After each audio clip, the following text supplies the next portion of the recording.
빌립보서 4장 10절 말씀입니다. 자, 신약성경 322페이지에 있습니다.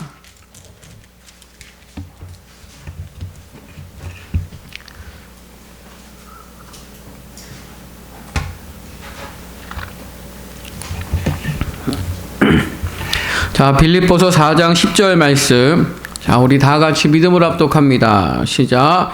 내가 주 안에서 크게 기뻐함은 너희가 나를 생각하던 것이 이제 다시 싹이 남이니 너희가 또한 이를 위하여 생각은 하였으나 기회가 없었느니라. 아멘. 자, 한번 따라하겠습니다. 하나님의 섭리는 반전이다. 하나님께서 11월에 문을 여시면서 우리에게 주신 말씀은 하나님께 감사하라입니다. 시편 107편 1절 말씀, 11월 마지막이지만 우리 이 말씀 같이 봉독합니다. 믿음으로 시작. 여호와께 감사하라. 그는 선하시며 그 인자하심이 영원함이로다. 아멘. 한 달 동안 여러분이 이 말씀을 암송하고 또 가슴에 새기고 매 순간순간마다 그 선하시고 인자하심을 기억하며 살아갈 때에 하나님께서 우리에게 정말로 감사할 제목들을 많이 주시는 줄로 믿습니다. 2024년이 시작된 지 엊그제 같은데 여러분 벌써 11월 마지막 주이고요. 이번 주가 지나면 이제 12월이 이제 12월 한 달 남게 됩니다. 3월에 착공 예배를 드리고 4월에 시작된 성전 건축 공사는 이제 막바지에 접어들어 마침내 12월 25일 새 성전에서 첫 예배를 드리려고 준비하고 있습니다. 그러다 보니 인테리어와 음향, 영상, 조명, 주방 등등 정말 많은 공사들이 진행되어지고 있고 하나하나 또 체크하고 놓치는 부분은 없는지 더 좋은 방법은 없는지 요즘에는 매일 현장에 달려가 머무는 시간들이 제법 많아졌어요. 그리고는 오후 늦게 돌아와서 설교를 또 준비하고 또 내년 사역을 또 준비하고 여러 가지 또 디테일한 것까지 신경을 쓰다 보니까 정신이 없는 건 사실입니다. 지난주 화요일에는 오후 늦게까지 현장에 있다가 교회 와서 정리를 하고 또 설교 준비가 또 있으니 하다 보니까 10시가 훌쩍 넘어서 집에 왔는데 차에서 내리려고 보니까 핸드폰이 없는 거예요. 다시 갔다 올까 하다가 내일 새벽 기도도 있으니 그냥 포기하고 새벽 3시 30분에 일어나서 교회에 왔는데 당연히 저는 책상이 있다고 생각을 하고 왔는데 핸드폰이 책상이 없는 거예요. 그 다음부터는 막 동선을 막 생각하면서 교회와 차 막 이곳저곳을 막 찾아다녔는데도 안 보이는 거예요. 한참을 찾다가 이제 새벽 말씀을 다시 봐야 하고 또 새벽 준비를 해야 되니까 먼저 예배 드리고 그 다음 찾자 해서 책상에 앉아가지고 성경을 이렇게 피는데 성경책 안에 핸드폰이 책장 한 장에 이렇게 여기 덮어져 있는 거예요. 딱 피니까 핸드폰이 있는 거예요. 자, 그런데 여러분, 그때 저에게 깨닫는 것이 하나 있었어요. 내가 제일 먼저 성경을 봤다면 찾았을 텐데. 아멘이라는 것은 저 혼내는 거죠?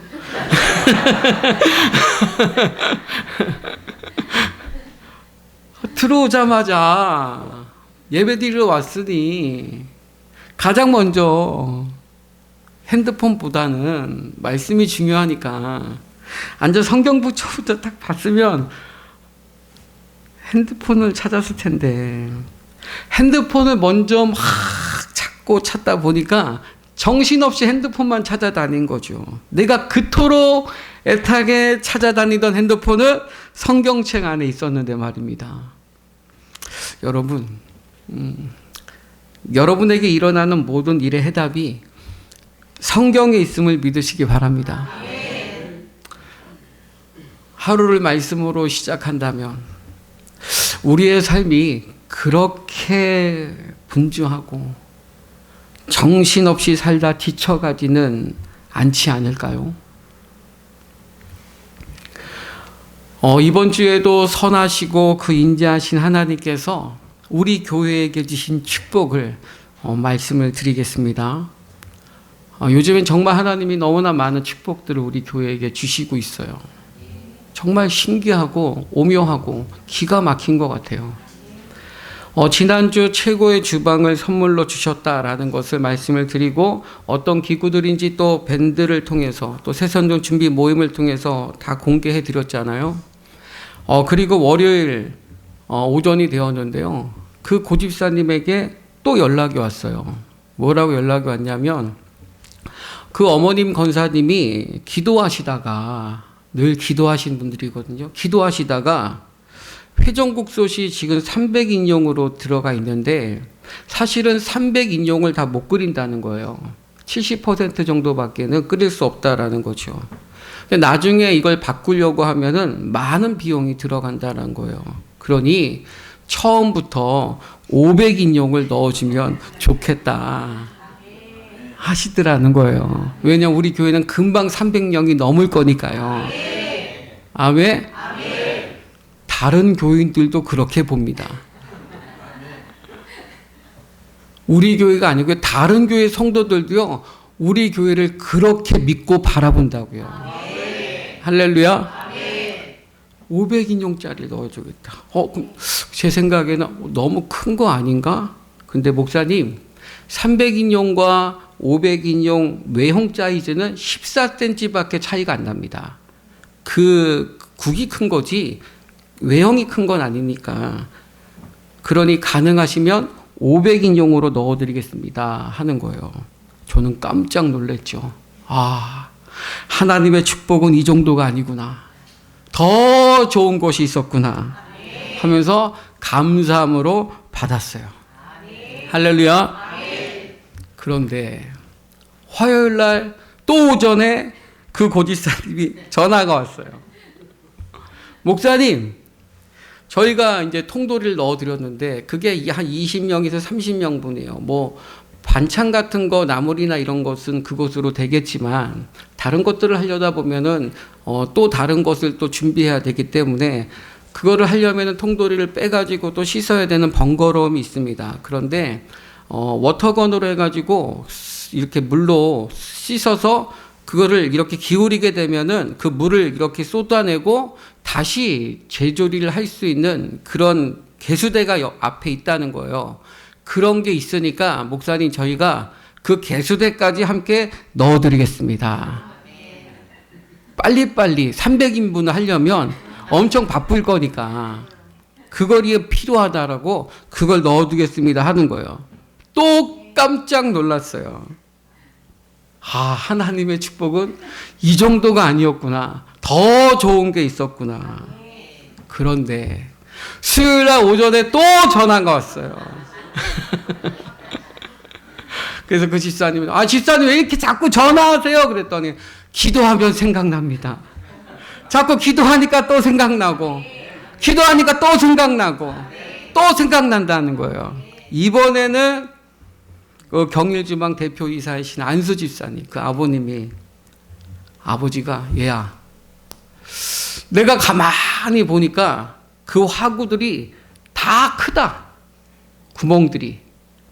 근데 조그만 것들이 있을 때 그걸 끓여야 할 때는 이 큰 거를 쓰면은 이건 효율성이 떨어진다. 그러니 3구짜리 넣어드리지 말고 조그만 화구가 있는 5구짜리를 넣어드려라. 할렐루야. 사이즈는 똑같으니까 3구인데 뒤쪽에 5구가 2개가 조그만 화구가 붙어 있는 거예요. 이렇게. 그거를 바꿔드리라고 했다는 거예요. 할렐루야. 저는 또 깜짝 놀랐어요. 난 이게 최고라고 생각했는데 더 좋은 것이 있었구나. 하나님이 매일매일 더 좋은 것으로 최고의 것으로 주시는 거예요. 할렐루야. 지난주 수요일 대신 주방 사장님과 오후에 현장에 가서 실측을 했어요. 실질적으로 이 기구들이 들어가는지. 그래서 모든 기구가 들어갈 자리를 이렇게 실측을 해보니까 마치 테트리스가 들어맞듯이 오차 없이 딱 들어맞는 거예요. 그래서 나중에 이 동선이 좀 좁아지는 것들에 대해서는 기구가 다 먼저 들어오게 되면은 중앙 작업대하고 배식대 사이즈로 그 동선을 확보하기로 했습니다. 할렐루야. 아멘. 물론 에어컨에 대한 미스가 있었지만 저는 천장인 줄 알았거든요. 스탠드라고 하더라고요. 그래서 그것을 그냥 우리 배식대 옆에다가 이렇게 놓으니까 또 딱 맞더라고요. 그래서 협의를 하고 마무리가 됐어요. 이 모든 일이 오삼능력교회 이근희 목사님의 그 강단에서 선포하신 말씀으로 시작된 거죠. 얼마나 감사한지 모릅니다. 할렐루야. 그리고 나서 목요일 날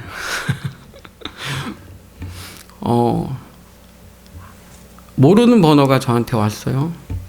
사실 안 받거든요. 하도 이상한 전화들이 많아가지고 모르는 번호 잘 안 받아요. 근데 그때 어떤 통화들을 이렇게 하다가 모르는 전화가 오기로 해가지고 그 번호인 줄 알고 제가 받은 거예요. 봤더니 소망교회냐고. 네, 소망교회라고. 화성에 있는 그 소망교회냐고. 네, 맞다고. 거기 누읍동에 건축하는 소망교회냐고. 아, 맞다고. 그랬더니 그분이 그 새성전 주변에 사시는 분이에요. 목사님 언제 들어오세요?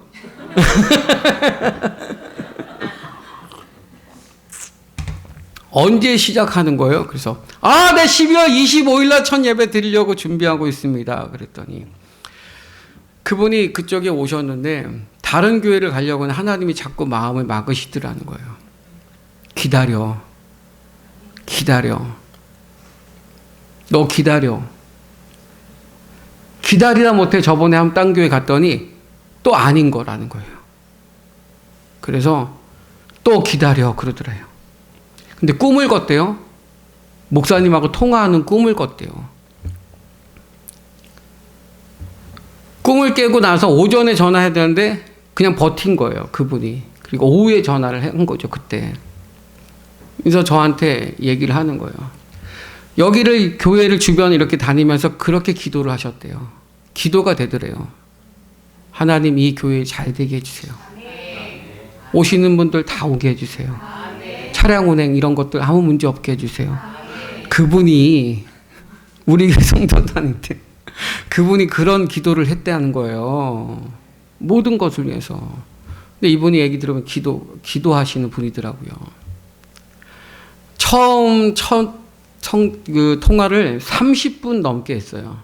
그리고 그분의 내면의 이야기를 하고 우리 교회에 대해서 소개를 해드리고 막 했더니 그분이 막 우시는 거야.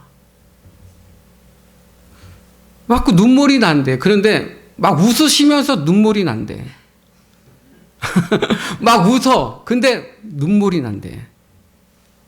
그게 어떤 느낌인지 여러분 아시겠어요? 막 웃음이 나는데 눈물이 난다는 거예요. 그래서 그분한테 우리 교회 홈페이지하고 유튜브 그 주소까지 알려드렸어요. 집사님 꼭 설교 들어보세요. 설교 들어보고 말씀이 들리면 오십시오. 말씀이 안 들리면 오지 마십시오. 말씀이 들려야 됩니다. 그래야 영혼이 삽니다. 우리 교회는 말씀대로 합니다. 하나님이 가라 하시면 가고요. 서라 하시면 서고요. 감동대로 합니다. 그리고 우리는 하늘의 소망을 둔 교회입니다. 이 땅에 소망 두지 않냐고 하늘의 소망을 두고 오직 믿음, 가정, 영혼 구원을 위해서 달려가는 교회입니다. 그랬더니 그분이 자기 마음이 쏙 든다는 거예요. 그러면서 기도하겠다. 그러면서 그런 얘기예요. 제가 갈지는 안 갈지는 모르겠지만 그래도 끝까지 이 교회를 위해서는 기도하겠습니다. 그래요. 그래서 제가 집사님 제가 볼 때는 만날 것 같은데요. 그랬더니 막 웃으시더라고요. 그분은 제 이름을 알잖아요. 그래서 집사님은 제 이름 알잖아요. 전 집사님 이름 모르잖아요. 이름 알려주세요. 그랬더니 그런가요? 그렇네요 하면서 이름을 알려줬어요. 나중에 얘기할 겁니다. 저만 알고 있을 거예요. 그런 통화를 30분 넘게 했어요. 그러면서 그분이 그런 얘기 하더라고요. 첫 통화인데, 낯선 통화인데 30분 넘게 내면의 이야기를 하게 된 것이 우연이 아니라고 생각합니다.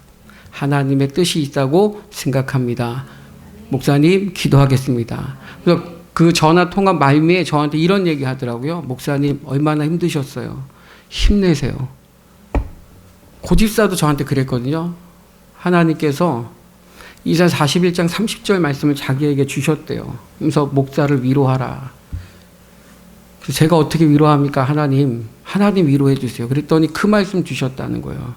독수리 같은 새 힘이 날개치며 올라갈 것 같이 다름질이라도 너희는 지치지 않을 거라. 그 말씀 듣는데 정말 감동이었어요. 하나님이 아시는구나. 하나님이 나를 기억하고 계시는구나. 사랑하는 성도 여러분, 저는 이 모든 일들이요, 하나님이 표적같이 보여주시는 것 같아요. 이 소망교회를 어떻게 세워가실 건지, 어떻게 채워가실 건지를 이 주방을 통해서 보여주시고요. 그분의 통화를 통해서 하나님께서 기다리고 있다라는 그 영혼을 보여주신 것 같아요. 우리 교회가 빨리 오기를 사모하는 마음으로 기다리는 사람들이 있구나. 이것을 하나님께서 보여주셨죠.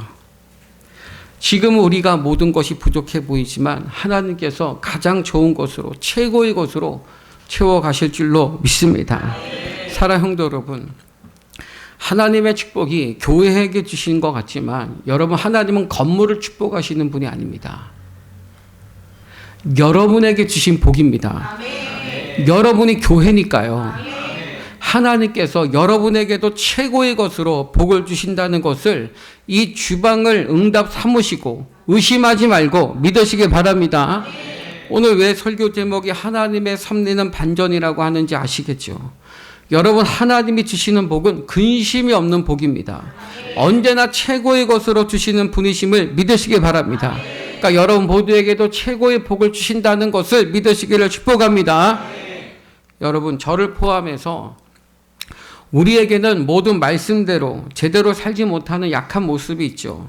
또 하나, 말씀대로 살지 못하는 죄인의 모습이 다 있어요. 약한 모습과 죄인의 모습을 다른 말로 하면 약하기 때문에 능력이 없는 모습이라고 할 수 있고, 죄인이기 때문에 자격이 없는 모습이라고 할 수 있어요. 그래서 우리에게는 두 가지가 없는 거죠. 능력이 없고 자격이 없는 거예요. 그런데 우리는 약한 자인데, 우리는 죄인인데 승리한다라는 거예요.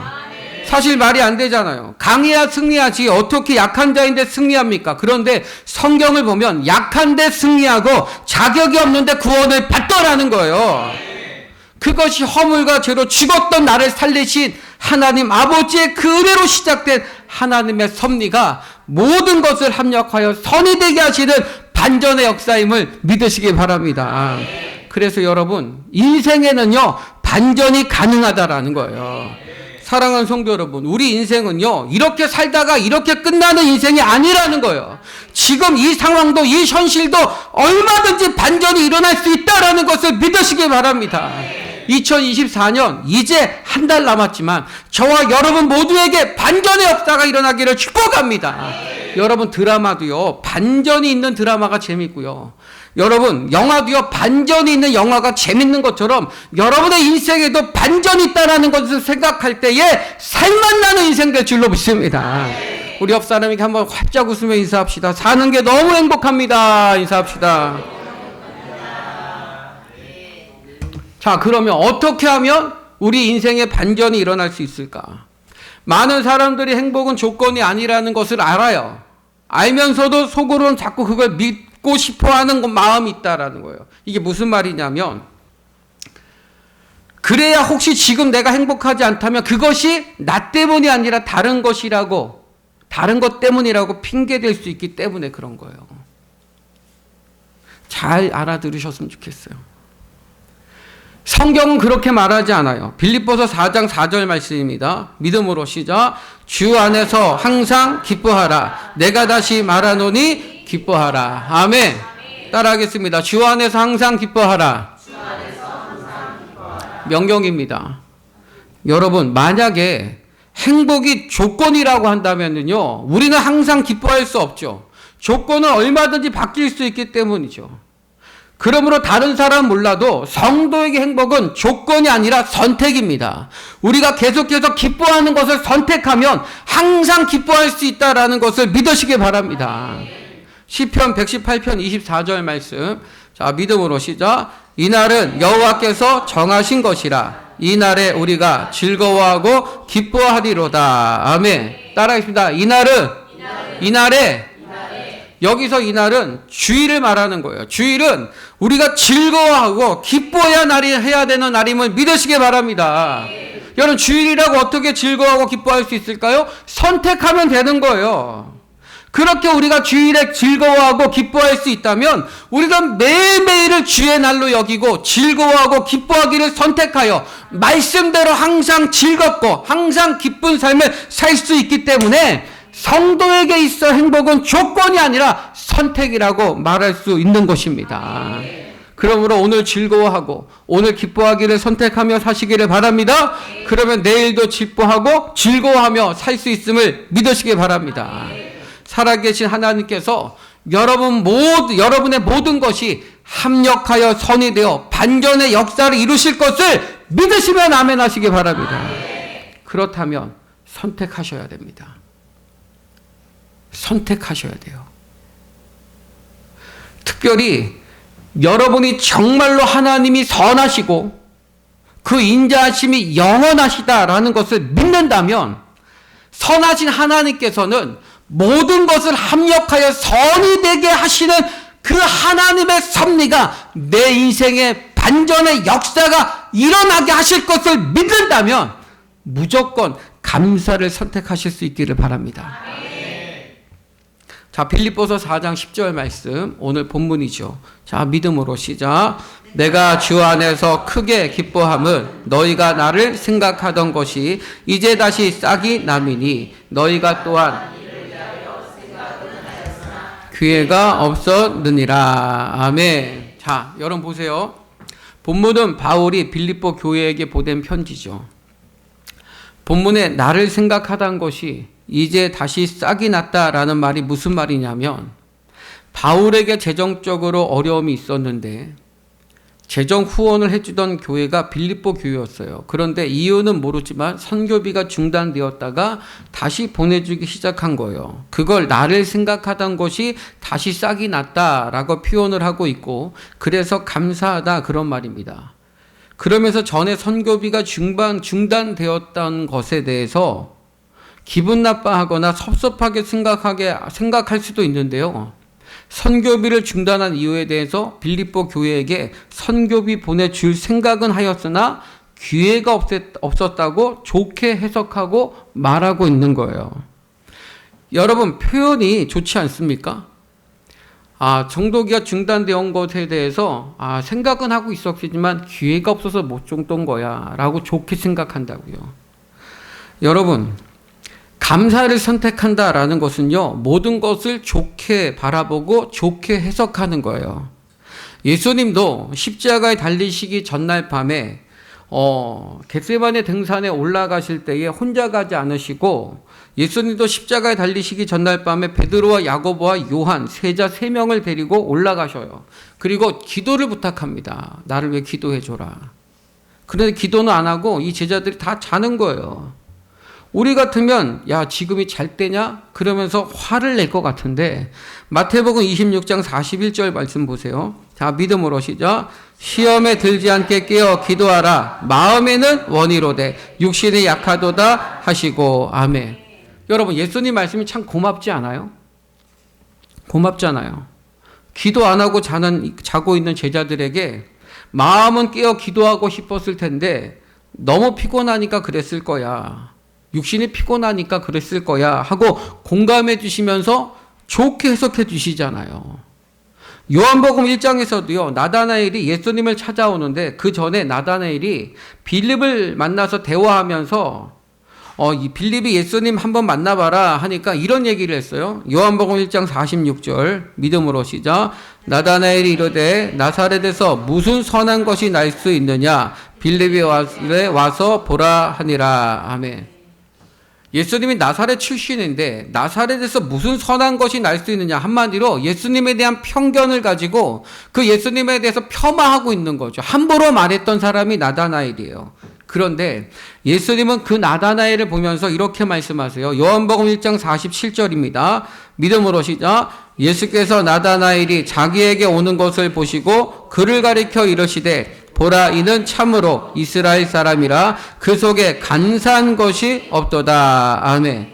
그 속에 간사한 것이 없다라고 합니다. 그럼 예수님은 빌립과 대화할 때 그런 예수님에 대해서 폄하 생각하고 예수님에 대해서 잘못 생각하고 예수님에 대해서 좀 격하시켰던 그 말들을 못 들었으니까 이렇게 말하실 수도 있다라고 생각할 수 있지만 아니요. 예수님은 그의 생각을 알고 그의 마음을 알았어요. 요한복음 1장 48절입니다.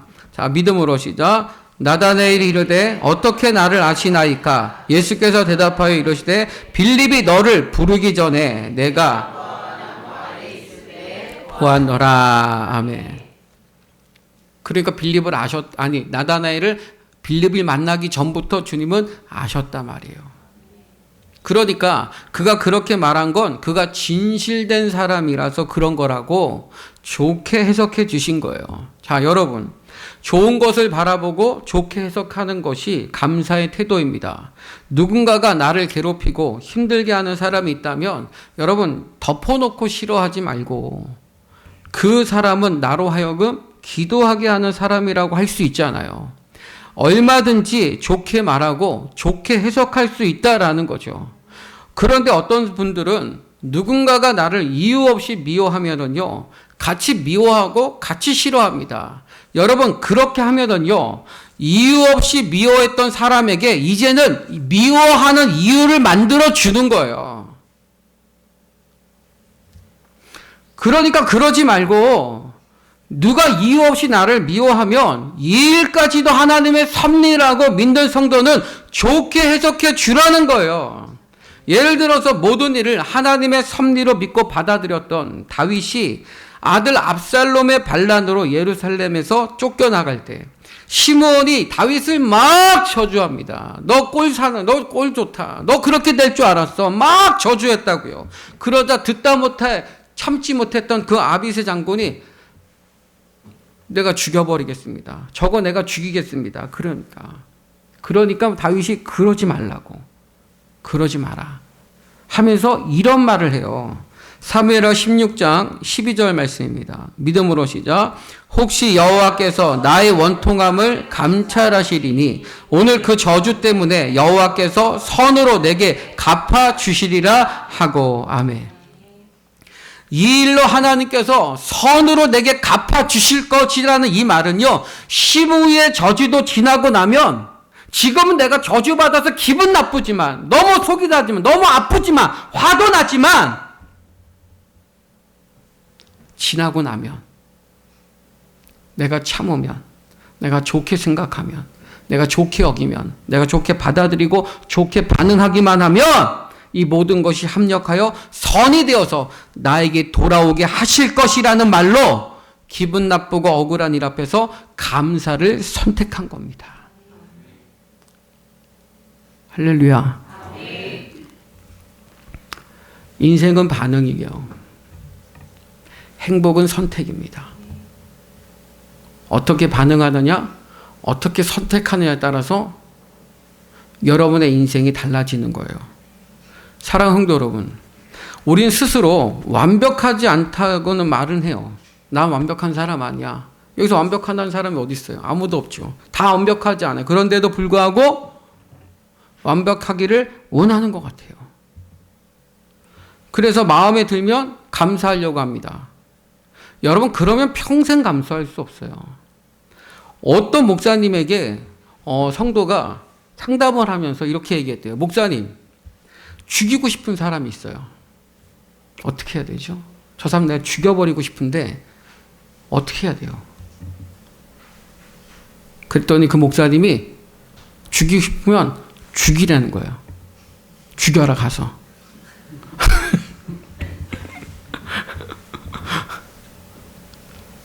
어떻게 하냐? 죽이고 싶은데 죽여야지. 가서 빨리 죽여버려. 대신에 살릴 수 있으면 죽여. 살릴 수 있으면.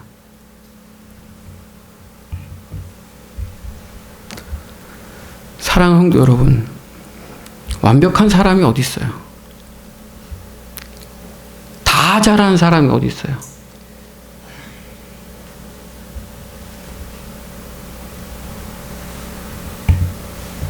완벽한 목사 어디 있어요?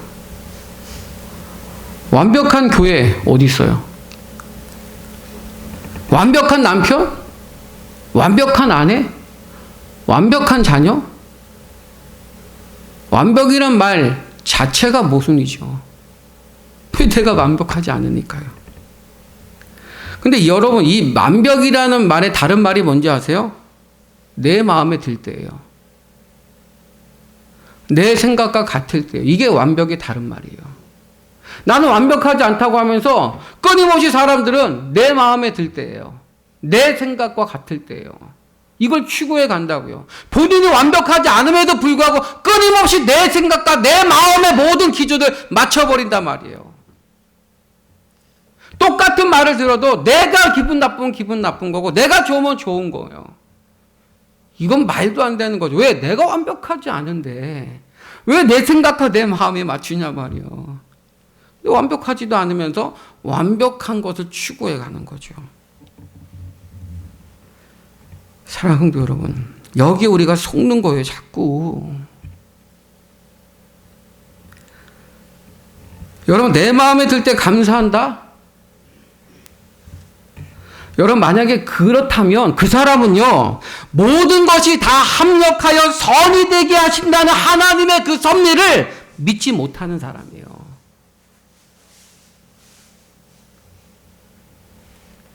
그러니 내 마음과 달라도, 내 생각과 달라도 하나님의 섭리를 믿으니, 오직 선은 하나님이시니, 하나님만 완전하시니, 하나님만 완벽하시니, 그 완전하시고 완벽하신 하나님의 선을 믿으니 감사를 선택하고 좋게 표현하고 좋게 해석할 수 있는 거죠. 그 사람 때문이 아니라, 나 때문이 아니라 하나님 때문에. 그러니 여러분, 하나님께서 우리에게 허락하신 삶이 있잖아요.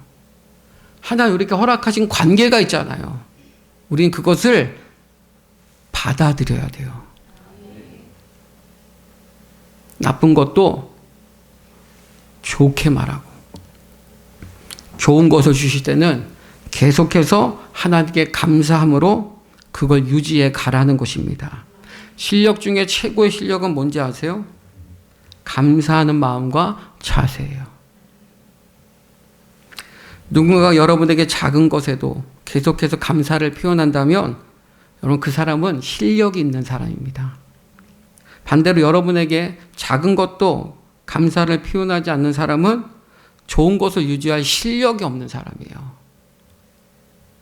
그러면 하나님의 선과 연결되고 연관될 수가 없는 거죠. 이번에 주방 헌신을 하신 그 고집사님께서 저에게 이런 얘기를 하셨어요. 목사님께 제가 뭔가를 이렇게 제안을 하고 이렇게 드린다고 할 때 목사님이 너무 어린아이와 같이 너무너무 기뻐하고 너무너무 감사하니까 자신도 드리면서도 너무 기쁘다는 거예요. 여러분, 이게 실력이라고요. 좋은 사람이 머물길 원하십니까? 좋은 사람에게 좋은 사람이라는 표현을 해주셔야 돼요. 옆에 있는 사람이 좋은 사람이 되기를 원하십니까? 그럼 여러분이 계속해서 좋게 말해 주셔야 돼요. 좋게 생각해 주셔야 돼요. 좋게 여겨 주셔야 돼요. 그래야 그 사람이 나에게 좋은 사람이 되는 겁니다. 내가 좋은 사람이 되지 않으면서 내 옆에 좋은 사람이 있기를 원한다? 이 사람 무슨 죄예요? 이 사람이라고 나쁜 사람하고 같이 있고 싶겠습니까? 이 사람도 좋은 사람과 함께 있기 쉽겠죠. 그럼 내가 좋은 사람이 되면 이 사람도 좋은 사람 되지 않겠어요? 나쁜 사람도 내가 좋게 얘기해주면 내가 좋은 사람 되면 이 사람도 결국에는 그 좋게 여기는 것으로 좋은 사람이 되는 거죠. 관계는요, 나에게 달려있는 거예요. 저 사람이 좋은 사람이니까 난 저 사람이 좋아. 그 사람이 여러분 싫어할 수 있어요. 내가 좋은 사람이 아니니까. 내가 불편한 사람인데 내가 좋은 사람이어야죠. 하나님은 늘 나를 욕심낸다고요. 내가 좋은 사람이 돼야 한다. 그러면 좋은 사람을 내게 붙여주신다. 감사하십시오. 감사하면 감사할 일이 생깁니다. 좋게 말하십시오. 좋게 여기십시오. 그러면 여러분의 삶은 좋은 인생이 될 줄로 믿습니다. 그러니 고난 속에서도 지금 힘들고 어려워도 반드시 여러분 선하시고 인자하심이 영원하신 그 하나님을 믿는다면 반드시 합력하여 선이 되게 하실 거니까 힘들고 어려워도 좋게 말하시고 좋은 것을 모든 것을 좋게 표현하시고 해석하셔서 하나님이 일하시는 것으로 반전의 역사가 여러분에게 일어나기를 주님의 이름으로 축원합니다. 축원합니다. 우리 함께 이 찬양합시다.